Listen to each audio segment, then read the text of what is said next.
vou falar sobre um tema que se chama Avancemos Além.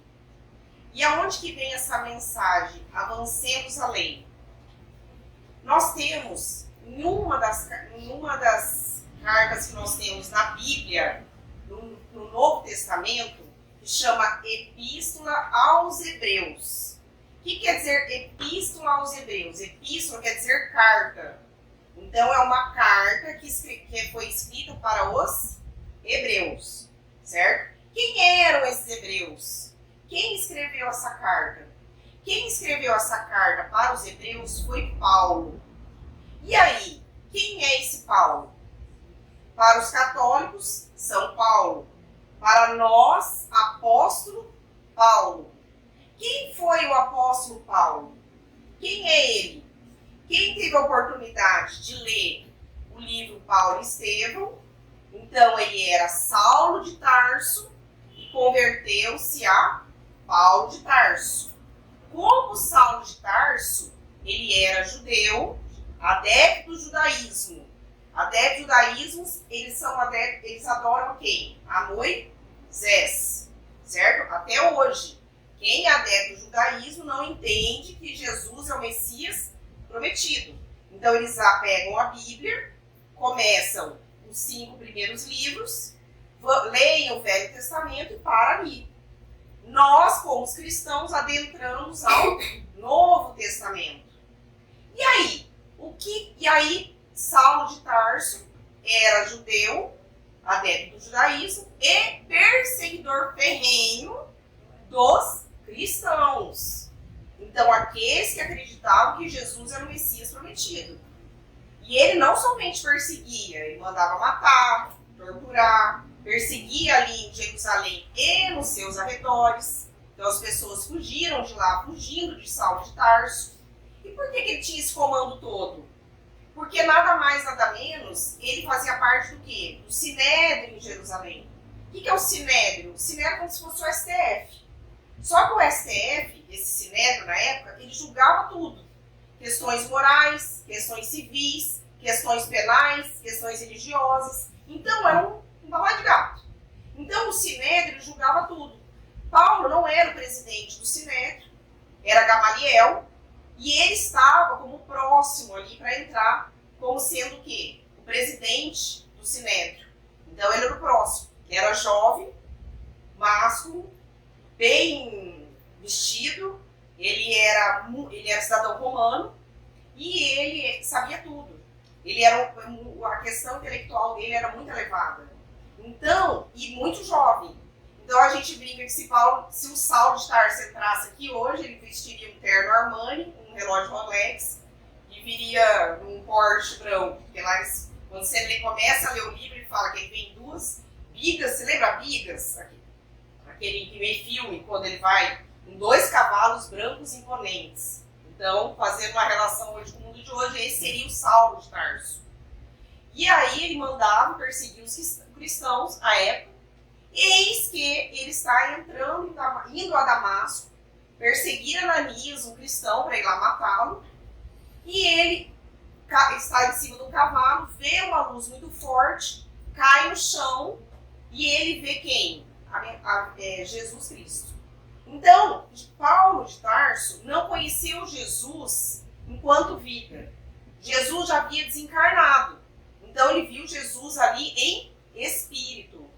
E aí, ele vê Jesus e ele olha aquela luz e fala: quem és tu, Senhor? Com letra minúscula. Por quê? Senhor, porque ele sabia que era Jesus? Ou porque ele era como educação? Como educação, ele sabia quem era. Quem és tu, Senhor? Oi, como vai o senhor? Como vai o senhor? É assim, educação. Aí ele falou assim: eu sou Jesus a quem tanto persegues. Não fuja dos seus aguilhões. E naquele momento imediato, imagina o magnetismo de Jesus, ele se converteu ao cristianismo. E hoje, se nós conhecemos Jesus, se nós somos cristãos, em decorrência de quem? De Saulo, que foi convertido posteriormente a Paulo de Tarso, e o famoso apóstolo Paulo. Porque após a sua conversão de perseguidor, ele se tornou cristão, e ele foi o maior divulgador do cristianismo Ele saiu de Jerusalém, sofreu absurdamente, fez inúmeras viagens longas e divulgou o cristianismo primitivo. Então, se nós falamos de Jesus e nós somos cristãos hoje, é em decorrência. Porque se não fosse ele, talvez o cristianismo ficasse ali em Jerusalém e teria morrido. Como tantas outras filosofias e religiões que acabam, e a gente até desconhece e se acabam. Então, essa é a importância dele. Gostaria de saber mais por ele. Então, leiam a obra-prima, não desencarnem sem ler a obra-prima, psicografada por Chico Xavier, que chama Paulo e Estevão, que narra a conversão de Saulo a Paulo. Camila, quem é o Estevão na ordem do dia? É o mártir do cristianismo primitivo. Mas a história é maravilhosa, mas não vou adentrar isso. Quando lemos Paulo e Estevão, se a gente pegar a Bíblia, que a gente sabe que tem uma dificuldade de ser ler a Bíblia. Você começa a ler, você pensa no boleto, você não sabe o que está acontecendo. Porque a Bíblia é um contexto histórico. Então, se você não sabe ali o que está ocorrendo, você não entende. Mas, quando você lê Paulo e Estevão e você abre a Bíblia em Atos dos Apóstolos, ou alguns chamam de Atos, você começa a ver toda essa fase, de toda essa conversão, dessa história de Paulo convertido de Saulo convertido a Paulo. Então, esse trecho que eu vou ler para vocês agora, contando esse contexto, é quem? A epístola de Paulo aos Hebreus. E quem são os Hebreus? Certo? Os Hebreus são os antecedentes dos judeus. Então, ele queria demonstrar para os Hebreus, e posteriormente os judeus, que o Messias é realmente, que Jesus é realmente o Messias prometido. E aí, o que ele escreve? Em um trecho dessa epístola, dessa carta, né, aos Hebreus. Está lá, carta aos Hebreus. Pelo que, deixando os rudimentos da doutrina do Cristo, prossigamos até a perfeição, não lançando de novo o fundamento do arrependimento de obras mortas. Então, vamos retomar. Então, o que ele sugere aqui? Que deixemos os rudimentos da doutrina e a gente tem que prosseguir até a perfeição. Lembra? O tema da palestra é avancemos além. Então, quem foi Saulo de Tarso? Era um judeu, adepto do judaísmo, cidadão romano, doutor da lei, porque na época do judaísmo eles convertiam em duas pessoas famosas, que eram o doutor da lei e o rabino. O doutor da lei, ele ia para o sinédrio. O rabino, ele é pago até hoje, né? Existem os rabinos que eles estudam o judaísmo. Então, eles vivem unicamente, exclusivamente, sustentados pelo governo para estudar o judaísmo. E ele foi perseguidor dos cristãos e aqueles todos que perseguiam a Moisés. Eles eram o quê? Adeptos às leis mosaicas, que eram as leis de Moisés. E aí o que nos diz em Paulo e Estevão? Sentindo-se incapaz de atender todas as necessidades ao mesmo tempo, o abnegado discípulo do Evangelho, valendo-se um dia do silêncio da noite. Então o que fala aqui? Como Paulo começou a fazer muitas viagens, ele não estava dando mais conta. Porque não é, a gente vai aqui para o Nordeste, pega um avião e chegamos lá. Imagina ele daqui no Nordeste. Qual a dificuldade, o tempo que levaria isso? E aí ele começou o quê? Se sentir incapaz de atender as necessidades de conseguir viajar. E ele começou a se sentir muito mal com isso. Jesus apareceu em espírito e falou para ele, falou, agora você vai começar a escrever. Então, por isso que nós temos 13, quando você pega a Bíblia, você inicia o Novo Testamento. Nós temos os 4 evangelhos, João, Marcos, Lucas e Mateus. Depois disso, depois desses 4 evangelhos, o Novo Testamento, nós iniciamos quem? Atos Apóstolos. Após o Atos Apóstolos, nós temos o quê? As cartas de Paulo. Então, 13 cartas de Paulo ali, 13 cartas ali no Novo Testamento são de quem? De Paulo. Ou chamado de carta ou epístola. E aí, por que começou isso? Porque ele não estava dando conta. Então, em vez de ele mandar o WhatsApp, mandar o e-mail, o que ele escrevia? As epístolas, escrevia as cartas. E ele começou a se sentir muito mal. Mas aí Jesus falou, não, você vai começar a escrever as cartas e você vai ser intuído, orientado, auxiliado por quem? Por Estevão. Que é aquele que ele mandou matar, pedradas foi aquele que ele mandou assassinar. E Estevão foi aquele que o auxiliou. E aí, sentindo-se incapaz de atender todas as necessidades ao mesmo tempo, o abnegado discípulo do Evangelho, que era quem? O Paulo de Tarso, valendo-se um dia do silêncio da noite, quando a igreja se encontrava deserta, rogou a Jesus, com lágrima nos olhos, que não lhe faltasse com os socorros necessários ao cumprimento integral da tarefa. Ele viu que não estava cumprindo integralmente a tarefa. E assim começou o movimento das cartas imortais, cuja essência espiritual provinha da esfera do Cristo.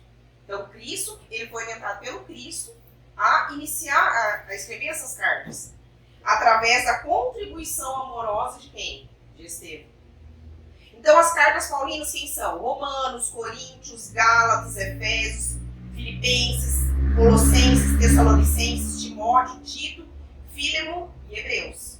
Mais especificamente, a palestra de hoje, o trecho é sobre quem? A Epístola aos Hebreus. Então, de todas essas cartas, nós temos quem? O que nós encontramos nos evangelhos? João, Marcos, Lucas e Mateus. Não tem esses 4 evangelistas? João, Marcos, Lucas e Mateus. João foi apóstolo de Jesus? Sim. Marcos foi apóstolo de Jesus? Não. Lucas foi apóstolo de Jesus? Não. Nunca conheceu Jesus pessoalmente. Mateus? Sim. Então, dos 4, nós tivemos 12 apóstolos. Jesus não escreveu nada. Mas tivemos repórteres. Quem foram os repórteres de Jesus? João, Marcos, Lucas e Mateus. Mas somente dos 4, somente 2 foram apóstolos. Que é João e Mateus. Aí temos Marcos e temos Lucas. O que traz nesses evangelhos? Quando você lê o evangelho, o que você sabe, o que você descobre ali? A vida comum de Jesus. Porque do 0 aos 30 anos, ele não pregou, ele viveu em família. Nós temos o quê? E durante a sua peregrinação, divulgação, ele fazia o quê? Ele tinha uma vida comum. Então, no evangelho, você lê os atos da vida comum de Jesus. Inclusive, quinta-feira, todas as quintas-feiras, às 14h30, às 15h30, nós estamos fazendo um estudo dos evangelhos, sensacional. Chama Sabedoria do Evangelho. Quem montou esse curso, na verdade, foi o Pastorino. Camila, quem é Pastorino? Sabe aquele livrinho Minuto de Sabedoria? Ele era padre, deixou de ser padre, tornou-se espírita, escreve o Minuto de Sabedoria, e ele também tem esse que chama Sabedoria do Evangelho. São 7 apostilas, qualquer um pode ter acesso, só colocar lá, Sabedoria do Evangelho Pastorino. Você pode mandar imprimir, porque não tem livro, é uma apostila mesmo. E aí nós estamos estudando todas as passagens do Evangelho. Assim, lendo cada passagem, estudando a profundidade dela, o que ela quer dizer, quem é você ali naquela passagem, porque isso é importante, não você lê por ler. Quem é você ali, o que aquilo te remete que traz para a sua vida. E aí, retomando, o que nós encontramos no Evangelho? A vida comum de Cristo, nós encontramos os milagres de Jesus, nós encontramos as suas predições. O que é predições? As suas profecias. E o mais importante, não que os outros não sejam, o ensino moral do Cristo. Se você vier aqui numa casa espírita, numa igreja protestante, numa igreja católica, em qualquer lugar que esteja falando sobre Jesus, o ensino moral é idêntico. Amar o próximo, perdoar o próximo, é assim? Isso é o ensino moral, que não há divergência de religião, em religião nenhuma. Então, dentre esses 4 características, de vida comum, as profecias, as predições e o ensino moral, os milagres, nós temos o quê? O ensino moral. Então, o que Kardec nos deu de presente? Ele pegou esse ensino moral, certo? Dessas 4 características que nós temos no Evangelho, Kardec pegou o ensino moral e jogou aonde? No Evangelho segundo o Espiritismo. Porque muita gente questiona, mas vocês são espíritos, vocês não leem a Bíblia? O que é esse Evangelho segundo o Espiritismo?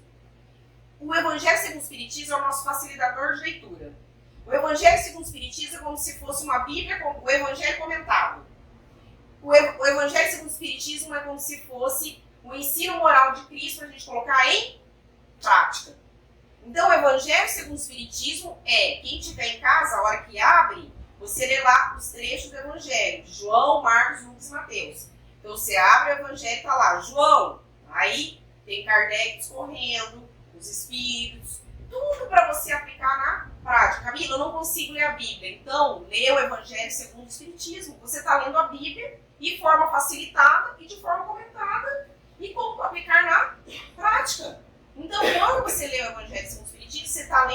Ó, temos aqui a Bíblia, certo? Velho Testamento, Novo Testamento.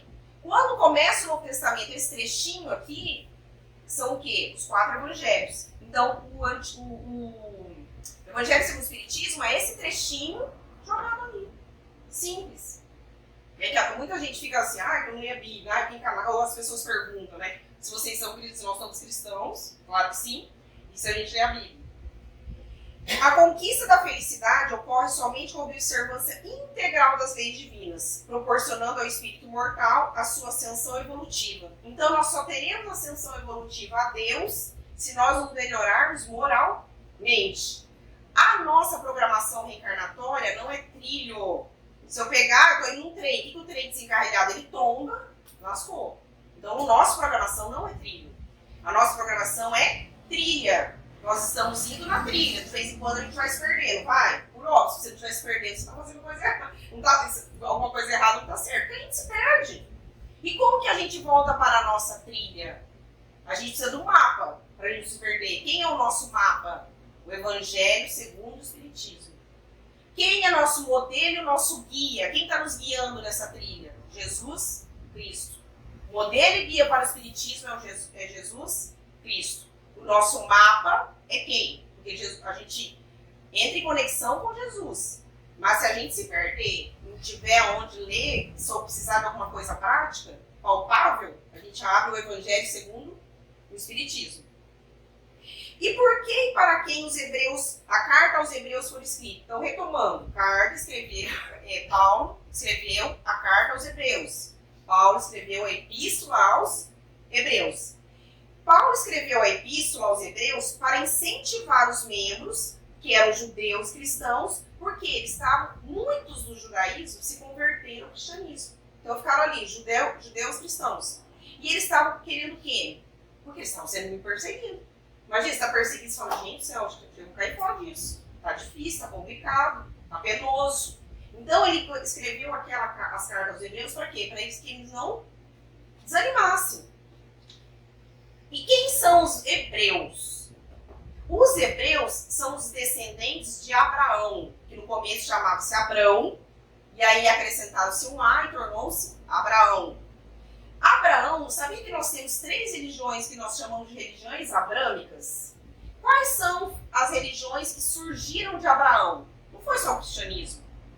Foi o cristianismo, foi o judaísmo e o islamismo. Então, nós, cristãos, o cristianismo, a gente lê o Novo Testamento e o Velho Testamento, certo? O judaísmo lê só o Velho Testamento. Como que ele chama? Ele chama Velho Testamento? Chama de Tanar. O que é a Torá hebraica? Torá é o quê? A Bíblia hebraica. Então, vamos lá. Cristianismo, Novo Testamento, Velho Testamento. Judaísmo, eles leem o Velho Testamento, mas não usam esse nome. Eles usam Tanar, que é como se fosse um Velho Testamento, eles mudam um pouco a ordem. Além de tudo, eles chamam, mas o que é essa Torá? Do judaísmo, estou no judaísmo, tá? Ó, saindo do cristianismo, estou no judaísmo. Então, eles leem a Tanar, que é o Velho Testamento, e a Torá hebraica, é os 5 primeiros livros da Bíblia. Parece que é um negócio de outra coisa. Não, é os 5 primeiros livros, que a gente chama de Pentateu. Vamos ver se eu vou lembrar. Gênesis, Êxodo, Números, Levíticos e Deuteronômio. Então, esses 5 primeiros livros da Bíblia, nosso, é chamado de Torá. Beleza, então lá, Abraão, eu sou Abraão, saíram 3 braços. Cristianismo, judaísmo e saiu quem? O islamismo. O islamismo lê quem? Alcorão, ou Corão. Eles acreditam em Jesus. Sabia que no Alcorão fala mais de Maria do que de Jesus? E aí eles mencionam mais Maria dentro do Alcorão do que o próprio Jesus. Mencionam Jesus, não acreditam igual ao judaísmo, que é o Messias prometido, mas trazem Jesus como um profeta. Né? Então nós temos vários profetas no Velho Testamento e um deles eles colocam como se fosse Jesus. Então os hebreus são descendentes de quem? De Abraão, certo? Foram para a terra do Canaã, na Palestina, e essa primeira fase dos hebreus a gente chama de quem? Da fase dos patriarcas. Quem são os primeiros? Abraão, Isaac e Jacó. Depois eles saíram de chamar de patriarcas, começaram a chamar juízes, depois reis. Tanto que se você pegar o Velho Testamento, tá lá os patriarcas, aí vem os juízes, depois vem reis, tudo no Velho Testamento. E aí, houve a migração dos hebreus para o Egito, certo? Então, os hebreus foram para o Egito. Só que chegou uma fase do Egito que eles foram escravizados. E quem tirou os hebreus do Egito escravizados? Moisés. Então, Moisés foi o líder que libertou os hebreus da escravidão do Egito. Que aí tem aquela parte que a gente sabe, que eles vão lá, eles passam 40 anos no deserto.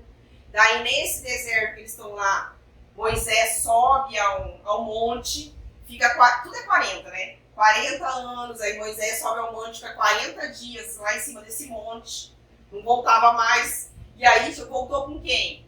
Com as 10 mandamentos. E aí eles vão lá, lembra que abre o mar? Então, tudo é essa parte. E aí, leva eles de volta à terra prometida.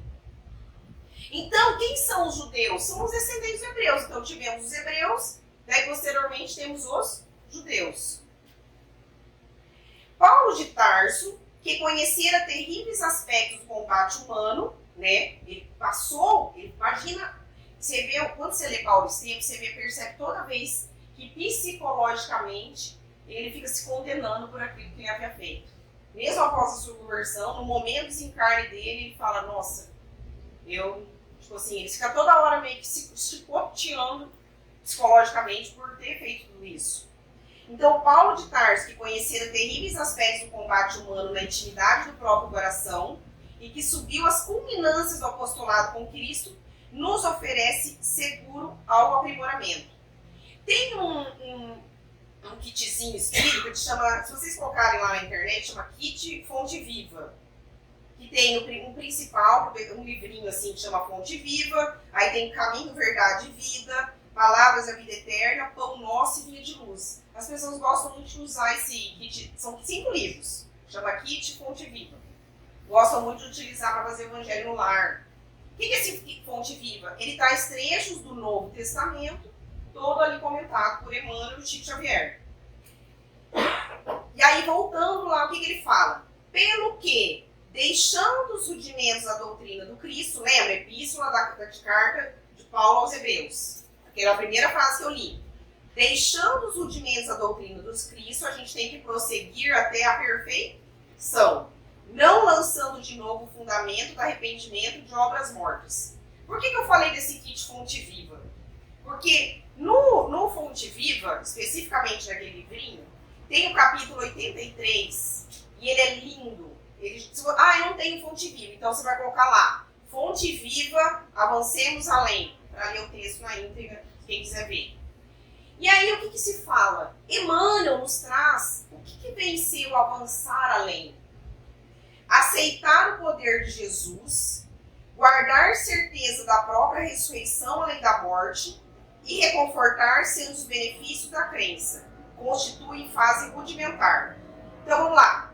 Aceitar o poder de Jesus. Nós aceitamos o poder de Jesus? Jesus é poderoso para nós? Sim. Nós temos certeza da ressurreição e da reencarnação? Temos. Nós nos reconfortamos, nós sabemos que a crença nos traz conforto? A crença nos traz conforto? Sim. Só que isso já passou dessa fase. Isso é uma coisa, isso é algo rudimentar dentro da religião. O que Emmanuel nos convida? Nos convida a avançar além. Então, crer que a reencarnação nós já sabemos, crer no poder de Jesus nós já sabemos, e crer que a crença nos traz benefício nós já sabemos. Nós temos que sair do mesmo. Nós temos que sair de obras mortas. O que é isso? Às vezes a gente passa 20, 25 anos dentro da doutrina espírita e continuamos fazendo as mesmas coisas, dos mesmos jeitos, e não avançamos além. A gente vem no mesmo horário, na casa espírita, assistir uma palestra, tomando um passe, e aí? O que a gente faz além? E aí, o que vocês vão fazer? Vocês vão fazer uma análise mental, sozinho, não vai contar para ninguém. Vocês vão falar assim, onde eu posso avançar além em vários aspectos da minha vida? Sabe aquelas coisas que a gente faz de ano novo, esse ano eu vou fazer academia, esse ano eu vou fazer aquilo. Então, agora a gente vai fazer isso, o que nós possamos avançar além? Trazendo os aspectos da nossa doutrina. Então, por exemplo, no meu casamento, o que eu posso avançar além? Não tá legal tal coisa. A gente não conversa direito. Eu acho que a gente precisa de uma ajuda profissional. Onde eu posso avançar além no meu trabalho? Eu tenho uma pessoa ali que não tá legal, eu não me dou bem com ela. O que eu posso agir diferente? O que eu posso, nos meus filhos, o que eu posso avançar além? O ir a mais. Porque a gente se acomoda. A zona de conforto é gostoso. Só que a gente não avança. Dentro da casa espírita, o que eu posso fazer além? Então, quando eu falo avançar além, não é somente dentro da casa espírita, dentro da religião. Porque nós podemos levar a doutrina para em outros aspectos da nossa vida. O que você pode fazer a mais? Eu vou fazer um curso do passe. Tá com pouco trabalhador para aplicar o passe. Então, eu vou começar a servir a água. Tem alguma coisa que a gente pode fazer? Porque aqui tem poucos trabalhadores que a gente se mobiliza. Né? E se começa a faltar. Então, o que você pode avançar além? Eu queria fazer um trabalho de caridade. Você conhece alguma coisa, um lugar que dá para ir? Gente, é difícil. Você acorda domingo cedo, você acorda, vai no sábado de manhã. Mas a gente não avança. Porque o nosso comodismo, a nossa preguiça nos toma. E é assim. Então, isso que ele nos convida. Ele fala, gente, acreditar que o Cristo é poderoso. Ter a crença que ela é reconfortante, isso é rudimento. Isso é infantil. A gente está no beabá, juntando B com A. A gente está conseguindo escrever texto. E a gente não vai. A gente continua ali, no mesmo. A gente não faz uma leitura. Eu vou acordar terça e quinta, eu vou acordar meia hora mais cedo, porque eu vou fazer um estudo. Como? Gente, tem milhões de estudos na internet. Estudo bom, Federação Espírita, Web Rádio Fraternidade. Eu vou fazer um estudo terça e quinta. Não precisa, eu vou acordar 30 minutos mais cedo, vou lá fazer um estudo. Escrever, prestar atenção. É isso. Vou tentar ler 2 livros no ano. Ou vou deixar o Evangelho do meu lado e vou ler antes de dormir, uma hora que eu acordar. Isso é avançar além. O que podemos fazer além? Cada um sabe. A gente sabe onde pega. Então, praticar as lições recebidas, afeiçoando a ela nossas experiências pessoais de cada dia. Que eu acabei de falar. Praticar as lições recebidas. Nós não vamos sentar aqui toda terça-feira e não colocar em prática. Praticar as lições que a gente recebe aqui e afeiçoar elas a nossas experiências pessoais do nosso dia. Representa o quê? O que isso representa? O curso vivo e santificante. Então, Emmanuel nos traz o quê? Nos traz esse convite. Avancemos além. E qual a diferença, então? O que a gente faz? A gente parece um hamster naquela saguão que fica naquela bolinha ali. A gente faz isso. A gente entra numa reencarnação, nasce de novo, vai em outra reencarnação e vai... Imagina quantas reencarnações nós estamos no mesmo lugar, igual um hamsterzinho. Quantas? E a gente não avança além. E o pior, cada vez pior, que a gente tem noção. Porque com certeza teve reencarnações que a gente não tinha crença nenhuma. Às vezes poucas reencarnações nós conhecemos quem? Jesus. Então, nessa reencarnação, nós temos essa oportunidade de conhecer essa doutrina, que tem uma vantagem extrema do autodidatismo, porque muitas religiões, hoje, elas proíbem, sabia, que o estudo. A pessoa não pode fazer um estudo bíblico, a pessoa não pode se aprofundar. É somente, por exemplo, ninguém pode sair em casa, só o que eu falar aqui nesse público que vale. É proibido, não estou brincando, é proibido algumas religiões fazer o estudo bíblico, se aprofundar. Na nossa doutrina espírita não temos isso. E às vezes a gente sente falta desses rituaizinhos, porque a gente carrega o quê? De outras religiões, dessa encarnação nas outras. Isso. Mas nós temos o quê? Nós tiramos isso. Nós temos o quê? O autodidatismo.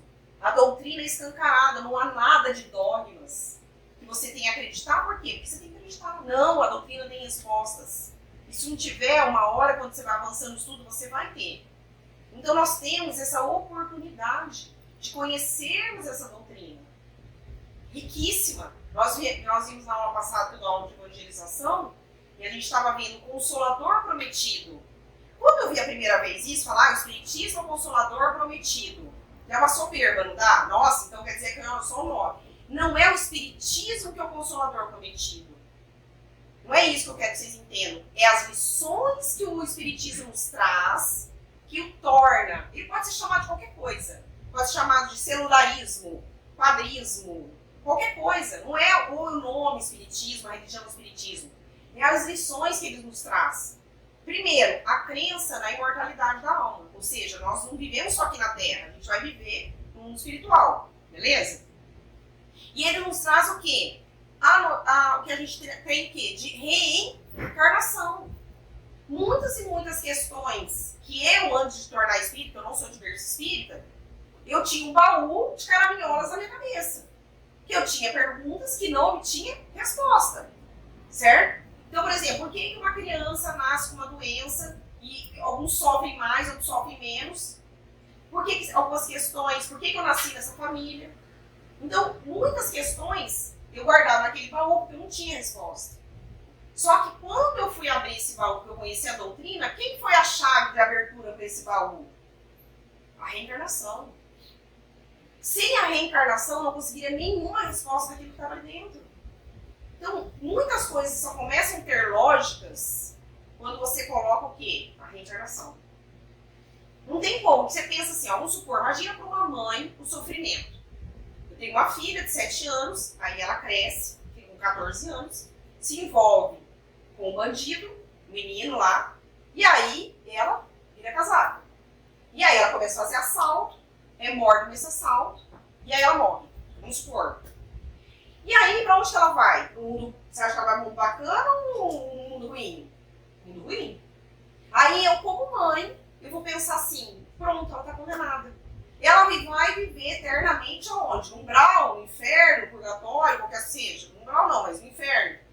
Então, o que nos traz de alento isso? Nada. Ela vai ficar eternamente condenada naquele lugar. Então, o que nos traz a reencarnação? Não, ela está ali por um período. Vai ser um tempo. As preces vão ajudar. Vai ter uma espiritualidade. O arrependimento dela, ela vai ser colocada num mundo melhor e vai ter o quê? Reencarnar, para ter uma nova chance. Gente, vocês já quando você tiver... tem um público de várias idades. Você vai falar, meu Deus, você vai chegar com 70, 80, sei lá, 80 anos e fala, nossa, tô pronta. Claro que não, você fala, meu Deus do céu, tem tanta coisa que eu preciso melhorar, não dá tempo. Essa é a encarnação só. Mas nós temos o quê? Uma nova chance. Então, quanto de alento nos traz essa doutrina espírita? Então, nesse sentido, as lições que a doutrina espírita nos traz, que é chamado de Consolador Prometido. Porque... quando a gente fala assim, o mundo vai conhecer o Espiritismo, não vai conhecer o Espiritismo. Mas a gente percebe, eu converso com muitas amigas assim, que são bem profundas, por exemplo, no catolicismo, você percebe pelo diálogo, a forma dos ensinamentos da catequese, gente, mudou completamente. O entendimento. Por quê? Porque está mudando a cabeça, está inserindo muitas coisas novas. Então, não quer dizer que as pessoas vão se tornar espíritas, mas os ensinamentos, a abrangência, a abertura, vai começar o quê? A ocorrer. É inevitável. É inevitável. Deus não fala. Quando a gente fala do espiritismo, não é que todo mundo vai se tornar espírita, mas o conhecimento do espiritismo nos traz isso. Então, o que nos traz aqui em Fonte Viva? Retomando. Evitemos, assim, a posição do aluno que estuda e jamais se harmoniza com a lição. Estamos aqui estudando. E aí, estamos nos harmonizando com as lições que a gente recebe? Recordando também que, se o arrependimento é útil, fazemos as besteiras? Fazemos. O arrependimento é útil? É útil. De quando em quando. Mas, essa frase é para acabar. O arrepender-se a toda hora é sinal de teimosia e viciação. Então a gente cai, você vai lá, corrige, mas aí faz de novo. E aí entramos num processo, um círculo vicioso de erros, certo? Às vezes a gente sai de um relacionamento, entra em outro, e aí fala, meu Deus do céu, tá acontecendo tudo de novo. Mas que acontece? É karma? É obsessor? Não! A gente repete os mesmos comportamentos. Então, se a gente não muda, o redor não vai mudar.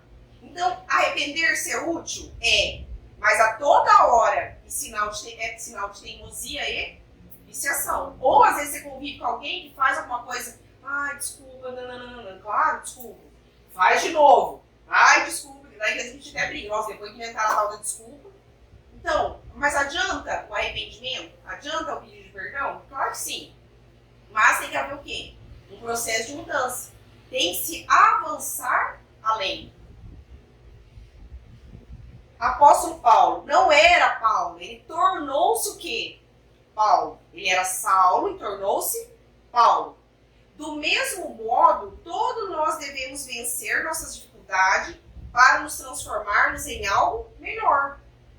Então nós olhamos ali Paulo, né, que era Saulo, e ele o que ele fez? Avançou além. Se Paulo não tivesse avançado além, nós não conheceríamos o cristianismo primitivo. Ele saiu da zona de conforto, ele poderia ter ficado em Jerusalém, na casa do caminho, junto com Simão Pedro, que era um apóstolo, cuidando dos doentes, dos leprosos, ficava ali. Havia uma perseguição ou outra, mas eles iam ali, se dá conta. Não. O que ele fez? Avançou além. E o avanço além dele, olha quantos benefícios trouxe. Do mesmo modo que não precisamos vencer e transformar em algo menor. Haja vista que a pureza de espírito é o destino de todos nós. Ai, meu sonho é ser feliz. Trabalhe com aquilo que você ama, que você nunca vai precisar trabalhar na vida. Gente, parou. A felicidade não é desse mundo. Chega, é uma ilusão. Você pode ser aquilo que você quiser. Gente, não vai. A felicidade não é desse mundo. Caiamos a ficha, que daí a gente vive naquela... procurando o quê? O gostosinho. Que tem um livro que o Luiz fala disso, chama Nação Dopamina. Nação Dopamina, que a gente sempre procura o quê? Elevação de dopamina, só o gostoso. Ai, aqui não é legal. Ai, por isso que muita gente, muitos coaches da internet, fala assim, acorda e toma banho gelado. Não é o banho gelado. É o fato de você submeter aquele banho gelado, que eu, por exemplo, detesto. Por quê? Porque aquilo é um desconforto. Então, quando a gente se coloca em situações desconfortáveis, certo? Aquilo nos cria o quê? Resiliência. Porque senão a gente só quer o gostosinho. A gente só quer, eu não gosto de vagem. Também eu comi um pouco de vagem.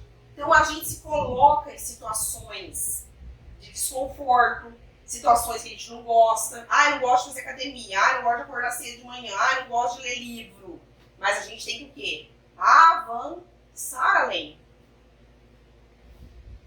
A felicidade não é desse mundo. Só que nós estamos em busca dela. E a gente vai conseguir quando? Quando nós nos tornarmos espíritos puros. Mas ninguém vai fazer isso por nós. Nós vamos galgar, nós estamos galgando essa caminhada. E o nosso destino como espíritos puros é o quê? A felicidade. Aí quando você fala, eu tô espírito puro, sou feliz, beleza? Mas agora, gente, se ilude não.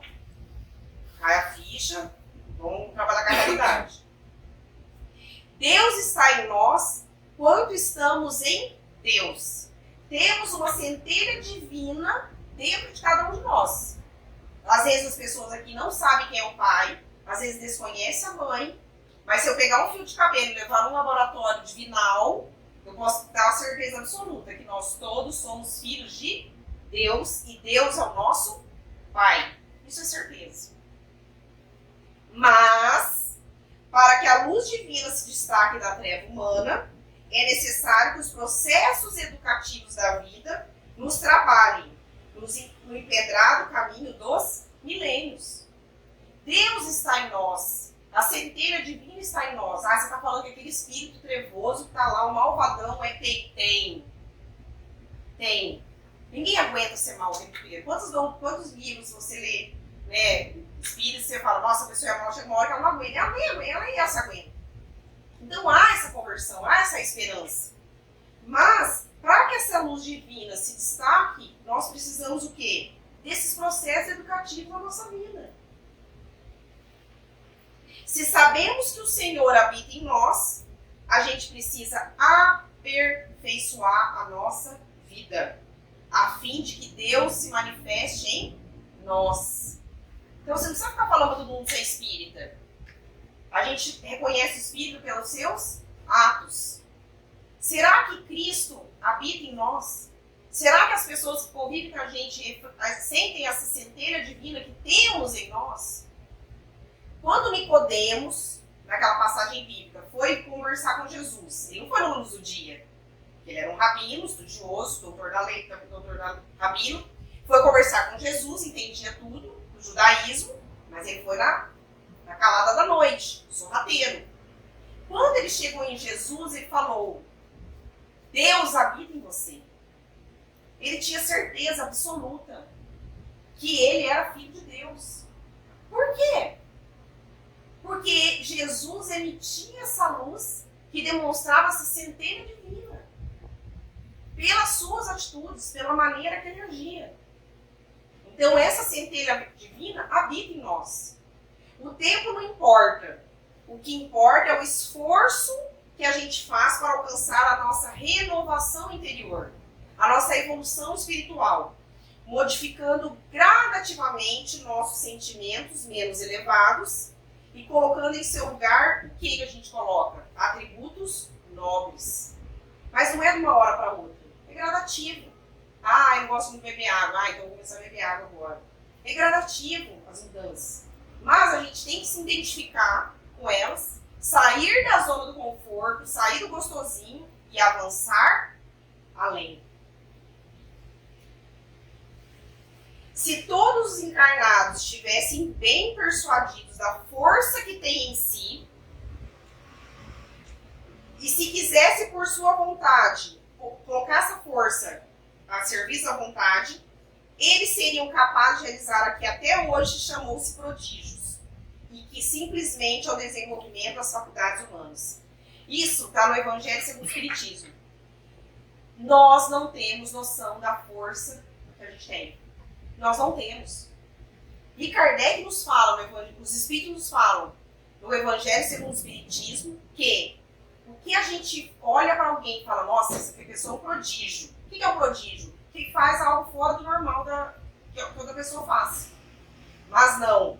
Se a gente tivesse a noção, aquilo que a gente olha como um prodígio é simplesmente o desenvolvimento das faculdades humanas. Muitas pessoas às vezes falam assim, você Camila, você faz palestra, como você faz, você estuda. Gente, você vai estudando, você vai ouvir uma palestra, você vai se aprofundando, faz um estudo. Não existe nada na vida, por exemplo, eu nunca andei de moto, nunca montei numa moto.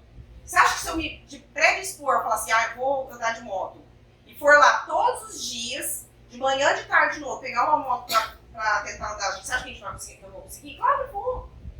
Por quê? Porque a gente vai se aprimorando. A gente fala, isso aqui eu não consigo, isso aqui eu não dou conta, isso aqui não vai. Está aqui no Evangelho. O que a gente acha que é prodígio é o quê? É a nossa falta de confiança. Então, o que eu finalizo essa palestra de hoje? Centralizemos nossas energias em Jesus e caminhamos adiante. Ninguém progride sem renovar. Então, uma coisa que a gente sempre fala muito é da reencarnação, certo? Eu quero que vocês troquem reencarnação por renovação. Renovação. Não pensarmos a reencarnação, a gente precisa se renovar. Quantas encarnações nós estamos aqui, patinando e não saindo do lugar? Então nós temos que buscar a nossa renovação, o nosso avançar além. Você olha tantas pessoas assim, sabe, tem dificuldade financeira, dificuldade de locomoção, dificuldade física. Gente, olhamos nós, perfeitos. E a gente avança? Não. Então, a reflexão que eu quero que vocês façam é qual aspecto da vida, tanto dentro da casa espírita, dentro da casa de vocês, da família, do trabalho, o que nós podemos avançar além. Esse é o convite, porque acreditar que Jesus é o poderoso, nós acreditamos, acreditar na imortalidade da alma, na reencarnação, isso é o rendimento. Nós temos que sair disso e avançar além. Boa noite a todos. Deus abençoe cada um de vocês. Fácil. Vamos lá, Maria.